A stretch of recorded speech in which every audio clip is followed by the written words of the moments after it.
Hindi medium के बच्चों को क्या ज़्यादा समय मिलना चाहिए लिखने के लिए। मेरे हिसाब से फोकस तीनों सब्जेक्ट्स पे बराबर रख। Congratulation for the interview sir. Thank you. हाँ सर, आप अपना नाम और आप कहाँ से बिलोंग करते हो और आप अपना एजुकेशनल बैकग्राउंड बता सकें। मेरा नाम अंकित शुक्ला है। मैं कानपुर उत्तर प्रदेश से बिलोंग करता हूँ और मैंने बीआर किया हुआ है, graduation in bachelors in architecture. And sir, ये आपका कौन सा अटेम्प्ट था और आप किस मीडियम में दे रहे हैं। ये मेरा सेकेंड अटेम्प्ट है, इंग्लिश मीडियम है। सर, जैसा कि आपने बताया ये सेकंड अटेम्प्ट है, तो आपकी इस टाइम प्रीलिम्स लिखने की क्या स्ट्रेटेजी थी, कुछ बता सके इसके बारे में। प्रीलिम्स के लिए मिनिमम सोर्सेज रखें, जो बेसिक बुक्स हैं उनको पढ़ें और कॉन्सेप्ट पे ज़्यादा फोकस करें। करंट अफेयर्स के लिए कोई एक मैगजीन फॉलो करते रहें। इतना।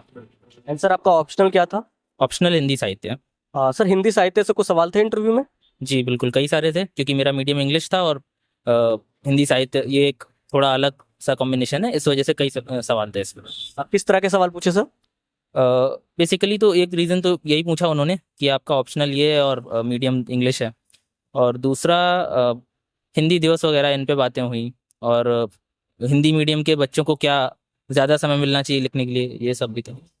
एंड सर, ओवरऑल इंटरव्यू आपका किस पे बेस्ड था, डेप बेस्ड था या करंट बेस्ड था या मिक्स था। मोस्टली डेफ बेस्ड, कुछ करंट के इश्यूज भी इन्वॉल्व थे उसमें। एंड सर, जो बेसिक बुक तो सबको पता है प्रीलिम्स लिखने की, सर कुछ एक्स्ट्रा आप बता सके जो आपने अपने लिए इस्तेमाल किए हों, कुछ टिप्स जो सर अभी जस्ट डेढ़ या 2 महीने के अंदर प्रीलिम्स है उसके बारे में।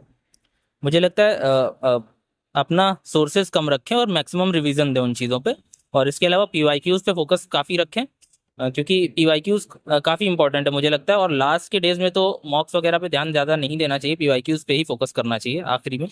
तो हाँ, यही है मेरे लिए। और आजकल सीसेट थोड़ा मुश्किल हो गया है, तो जो लोग सीसेट में कमज़ोर हैं उन्हें उस पर ध्यान देना चाहिए, क्योंकि उसमें फेल होना सबसे ज़्यादा खलता है। हाँ सर, सीसेट के लिए वर्बल और क्वांट्स है वो बहुत ज़्यादा इंपॉर्टेंट है। तो क्वांट्स में आपको क्या लगता है, क्या क्या इंपॉर्टेंट टॉपिक्स है जो बच्चे को करने चाहिए।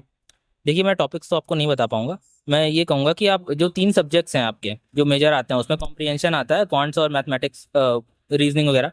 तो मेरे हिसाब से फोकस तीनों सब्जेक्ट्स पे बराबर रखिए, क्योंकि कभी कभी क्या होता है कि कोई एक पार्ट अगर टफ आ गया और आप उसी को प्रिपेयर करके गए हैं सबसे अच्छे से, तो दिक्कत हो सकती है। लेकिन अगर आप तीनों पे बराबर फोकस रखेंगे, कोई एक पार्ट टफ भी आ जाता है तो बाकी चीज़ें बैलेंस कर देंगे इसको। एंड सर, आपका सेकेंड अटेम्प्ट है और आप इतने कम अटेम्प्ट में यहाँ तक पहुँच पाए, बहुत बड़ी बात है। तो ऐसा क्या टाइम टेबल आप इस्तेमाल करते थे वो बता सके, स्टूडेंट के साथ शेयर कर सके। मेजरली तो मैंने स्लॉट्स में बांट रखा था अपने टाइम टेबल को, तो 3 स्लॉट्स में लेता था, बीच में ब्रेक्स लेता था। तो इतना मुझे लगता है इनफ था। आप भी इसको लगभग 8 घंटे के आसपास समय दें दिन में। घंटे उतने ज़रूरी नहीं है, बट एक प्रोडक्टिविटी के लिए गेज करने के लिए ये एक ठीक तरीका है ये भी। और दूसरा, आपके कुछ गोल्स हो सकते हैं डेली के लिए या फिर वीकली या 15 डेज गोल्स, तो वो रख सकते हैं आप, और उससे अपने आप को ट्रैक कर सकते हैं। खुद को इवेल्युएट करते रहिए कि कैसा कर रहे हैं आप। कई बार इवेल्युएट नहीं करते तो हमें पता ही नहीं चलता हम क्या सही क्या गलत कर रहे हैं ये। एंड सर, मेंस लिखने की क्या स्ट्रेटेजी होनी चाहिए और टेस्ट सीरीज में कितने बेनिफिट हैं। मेंस में लिखना बहुत ज़रूरी है, तो उसके लिए टेस्ट सीरीज ज्वाइन करें या ना करें, आजकल ऑनलाइन भी बहुत कुछ अवेलेबल है, तो लेकिन लिखें जरूर, बहुत इतना ज़रूरी, इंपॉर्टेंट। बहुत ज़रूरी। हाँ सर, जो स्टूडेंट हमें देख रहे हैं उनको आप क्या मैसेज देना चाहेंगे। पढ़ते रहो। ओके सर, एंड सर आपने कहीं से कोचिंग ली और कोचिंग कितना इंपॉर्टेंट है इस जर्नी में। मेरा मेजरली सेल्फ स्टडी रहा है, तो मैंने कहीं से भी कोचिंग में रजिस्टर नहीं किया, ना प्रीलिम्स के लिए ना मेंस के लिए। बट हाँ, जैसे मैंने टेस्ट सीरीज ज्वाइन करी थी प्रीलिम्स में भी और मेंस में भी, और इंटरव्यू के लिए मैंने मेंटरशिप ले ली थी, तो मेजरली मॉक इंटरव्यूज़ और कुछ सेशंस, तो इस पे फोकस रहा है।